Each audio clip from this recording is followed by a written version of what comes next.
اعوذ باللہ من الشیطان الرجیم، بسم اللہ الرحمن الرحیم۔ میرے عزیز بہن بھائی، السلام علیکم ورحمۃ اللہ وبرکاتہ۔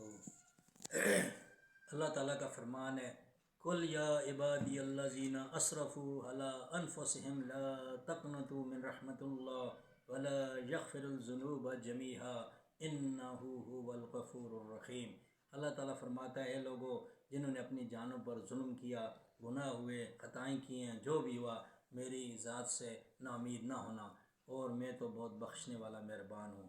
اگر آپ نے بہت کوتاہیاں کی، گناہ کیے، اللہ تعالیٰ سے معافی طلب کرو، اللہ تعالیٰ سے بخشش مانگو۔ اللہ تعالیٰ بخشنے والا مہربان ہے، اللہ تعالیٰ دل گزر کرنے والا ہے، اور اللہ تعالیٰ کے در ہر وقت کھلا ہے مغفرت کے لیے۔ پھر اللہ تعالیٰ فرما رہا ہے، یا ایھا الذین آمنوا توبوا الی اللہ توبۃ نصوحا، اے ایمان والو توبہ کرو، پھر پکی توبہ کرو۔ کون سی توبہ کرو؟ توبۃ نصوحا، یعنی پکی توبہ کرو۔ پھر اس گناہ کو دوبارہ نہ کرو، اس کام کو دوبارہ نہ کرو، اس سے نفرت کرو، دل میں اسے برا جانو، اور اس پر پکے ہو جاؤ، تاکہ آپ نے توبہ کی اللہ تعالیٰ سے، اور اللہ تعالیٰ توبہ کو قبول کرنے والا ہے۔ اور پوچھا گیا کہ یا رسول اللہ صلی اللہ علیہ وسلم، ہمیں کس طرح پتہ چلا کہ ہماری توبہ قبول ہو گئی؟ تو آپ کی توبہ قبول ہونے کا یہ ہے کہ دوبارہ آپ کا دل اس گناہ کو کرنے پر آپ کو آمادہ نہیں کرے گا، آپ کو اس سے نفرت ہو جائے گی۔ اسی طرح پوچھا کہ یا رسول اللہ صلی اللہ علیہ وسلم، ہماری نمازیں قبول ہو رہی ہیں نہیں ہو رہی ہیں، تو اس کا کیسے پتہ چلا ہے؟ اور جو لوگ پابندی سے فریضے کو ادا کر رہے ہیں تو یہ قبول ہو رہی ہیں، جو ایک پڑھی چھوڑ دیا، پھر پڑھا چھوڑ، دل کیا پڑھا نہیں تو چھوڑ دیا، یہ سمجھو کہ قبولیت نہیں ہے، یہ نمازیں نہیں ہیں۔ پھر نماز وہ ہے جو انسان کو برائی سے روکے، اگر برائی سے روکے نہ روکے تو وہ نماز نہیں ہے، بلکہ وہ الٹا گناہ ہے، کیونکہ اللہ تعالیٰ کے ساتھ ہم عہد کرتے ہیں کہ ہم تیری عبادت کریں گے اور تجھی سے مدد مانگیں گے، تو ہم اللہ تعالیٰ کے ساتھ عہد کر کے پھر اس کو توڑ دیتے ہیں، پھر اللہ تعالیٰ کے ہم احکامات کی خلاف ورزی کرتے ہیں، جس سے اللہ تعالیٰ ناراض ہوتا ہے۔ تو اسی لیے ہمیں چاہیے کہ ہم اللہ تعالیٰ سے پکی توبہ کریں، اور اس امید پر کریں کہ اللہ تعالیٰ معاف کرنے والا ہے۔ تو اللہ تعالیٰ انسان کے ساتھ محبت کرتا ہے، پیار کرتا ہے، تو اللہ تعالیٰ نے اسی لیے انسان کو پیدا فرمایا، امتحان کے لیے پیدا فرمایا ہے۔ اللہ تعالیٰ ہمیں اس امتحان میں سرخرو کرے اور کامیاب کرے۔ تو اللہ تعالیٰ ہمیں نیکی کرنے کی توفیق عطا فرمائے، اور ہمیں اللہ تعالیٰ برائیوں سے بچائے۔ تو یہ اللہ کے ہاتھ میں، یعنی لا حول ولا قوت الا باللہ، اللہ تعالیٰ کے حکم کے بغیر پتہ بھی نہیں ہل سکتا ہے، اور نیکی کی توفیق اللہ ہی کے حکم سے ہوتی ہے۔ اور آپ تجربہ کر کے دیکھیں، لوگ کروڑوں اربوں روپے کے مالک ہیں، ان کو نیکی کی توفیق نہیں ہے، وہ مسجد میں بھی نہیں لگائیں گے، غریبوں کو بھی نہیں دیں گے، وہ جمع کر رکھیں گے، اسی طرح رہ جائیں گے۔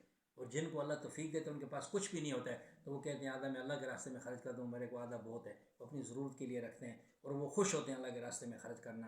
تو جن کو اللہ تعالیٰ نہیں چاہتا ہے، وہ تو اسی طرح کا صحابی تھے، نبی پاک صلی اللہ علیہ وسلم کے پاس آئے، ان صوبیہ نام تھا، کہ یا رسول اللہ صلی اللہ علیہ وسلم آپ میرے لیے دعا کریں کہ میں غنی ہو جاؤں، امیر ہو جاؤں۔ تو نبی پاک نے کہا گزارا کرو جیسے ہم کر رہے ہیں کرو۔ بولے نہیں یا رسول اللہ صلی اللہ علیہ وسلم، اللہ مجھے بہت دے، میں اللہ کے راستے میں خرچ کروں گا۔ تو نبی پاک نے ہاتھ اٹھائے، یا اللہ صوبیہ کو دولت سے مالا مال کر دے، یا اللہ اس کو بہت مال دے۔ اس وقت یہ اونٹ بیڑ بکریاں یہی ہوتے تھے مال، مویشی۔ تو صوبیہ پہلے 5 وقت کی نماز مسجد النبی میں پڑھا کرتے تھے، اس کے بعد وہ ایک آدھ نماز ان سے رہ گئی، رہتے کرتے پھر وہ جمعے کو آتے تھے، پھر جمعے کی نماز بھی ان سے رہ گئی۔ تو نبی پاک صلی اللہ علیہ وسلم نے پوچھا کہ وہ صوبیہ کہاں پہ؟ بولے یا رسول اللہ صلی اللہ علیہ وسلم، ان کو تو مال مویشی بہت ہو گئے، وہ مدینے سے 7 کلومیٹر دور چلے گئے۔ بولے ان کے پاس جاؤ، اس سے کہو کہ اللہ کے راستے میں دے، اب مال مویشی اس کو تو بہت ہو گئے۔ جب ان کے پاس گئے، اسلام دعا کی، بولے نبی پاک نے ہمیں بھیجا ہے کہ ہم اللہ کے راستے میں آپ دو۔ تو پہلے اس نے یہ سوال کیا کہ آپ کے پاس کیا ثبوت ہے کہ آپ کو نبی نے بھیجا؟ پر انہوں نے کہا، پھر اس نے کہا میں خود آؤں گا۔ تو یعنی وہ تھوڑا سا کمزور پڑ گیا اللہ کے راستے میں دینے کے لیے، اس چیز کو بھول گیا کہ پہلے میں کس طرح تھا، یا نبی سے دعا کرائی تھی، میں نے وعدہ کیا تھا، وہ ذہن سے نکل گئی۔ یعنی دولت انسان کے دماغ کو گھن کر دیتی ہے۔ تو اگر نبی سے آگے فرمایا انہوں نے، تو نبی پاک صلی اللہ علیہ وسلم تھوڑے ناراض ہو گئے۔ پھر وہ ایک بار آئے کہ یا رسول اللہ صلی اللہ علیہ وسلم، اللہ کے راستے میں کتنا مال چاہیے؟ نبی نے کہا اللہ کو نہیں چاہیے، اللہ تو خود مخلوق کو دے رہا ہے، اللہ تعالیٰ کو کسی چیز کی بھی ضرورت نہیں ہے۔ تو پھر نہیں لیا اس سے۔ ابوبکر صدیق، عمر فاروق کے دور میں بھی ان سے کچھ بھی نہیں لیا گیا، نہیں لیا۔ تو اس کے بعد پھر ان کی وفات ہو گئی۔ یعنی بات کرنے کا یہ مقصد ہے کہ انسان کو یہ بات بھولنی نہیں چاہیے، اپنے وقت کو بھی نہیں بھولنا چاہیے، اور جو مجھے دیا اس کو میں نے کیا کرنا ہے، کس لیے مجھے دیا، آخر اس پہ آدمی غور کرے نا۔ آخر مجھے چلو دے دیا، اللہ نے دے دیا، اللہ پہ راضی ہے، تو اللہ نے اگر آپ کو دے دیا تو کس لیے دیا، اس پہ بھی غور کرو۔ مجھے اس لیے نہیں دیا کہ یاشنگ کرنے کے لیے، اس لیے دیا کہ اس کا صراف اچھی طریقے سے کروں، اسراف نہ کروں، اس کو اللہ تعالیٰ کے مخلوق پہ خرچ کروں، اس کے بندوں کی مدد کروں۔ شاید کل میرے اوپر بھی ایسا وقت آ سکتا ہے، اور آتا رہتا ہے، اور مخلوق تلک الایام نداولها بین الناس، اللہ تعالیٰ فرماتا ہے کہ میں لوگوں کے دلوں کو گھماتا پھرتے رہتا ہوں. آپ بھی دیکھتے ہوں کیوں نہیں گھومتے پھرتے. کئی مانگنے والوں کو ایسا بنا دیتا ہے کہ محلوں میں رہتے ہیں اور محلوں میں رہنے والوں کو فقیر بنا دیتا ہے. اس کے لیے کوئی مشکل تو نہیں ہے, اتنی دیر تو نہیں لگتی, بنانے میں تو پھر ٹائم لگتا ہے اور اس کو جاننے میں ایک سیکنڈ بھی نہیں لگتا ہے, ایک سیکنڈ بھی لگتا ہے. جیسے اللہ تعالیٰ فرماتے ہیں اذا السماء انفطرت, آسمان کو ٹکڑے ٹکڑے کر دوں گا. اس کے ہے وہ کر دے گا. وہ ازل بہار فجرت, اور سمندر کو بھی میں کھول دوں گا, کوئی کھول سکتا ہے.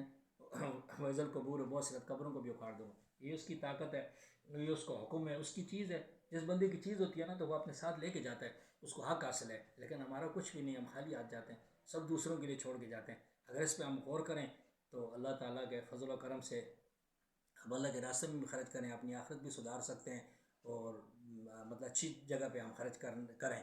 لیکن ہم یہی کہتے ہیں نہیں میں نے کمایا, میں نے اپنی محنت سے کمایا. اور یاد رکھنا اگر عقل سے روزی ملے تو یہ بیوقوف سارے بھوک سے مر جائیں. روزی عقل سے نہیں ملتی ہے, روزی نصیب سے, رزق نصیب سے ملتا ہے. جو آپ کے نصیب میں آپ کو وہی ملے گا, چاہے آپ اس کو ڈاکے مار کے حاصل کرو یا کوئی چھوٹا موٹا کاروبار کر کے حاصل کرو, آپ کو وہی ملے گا.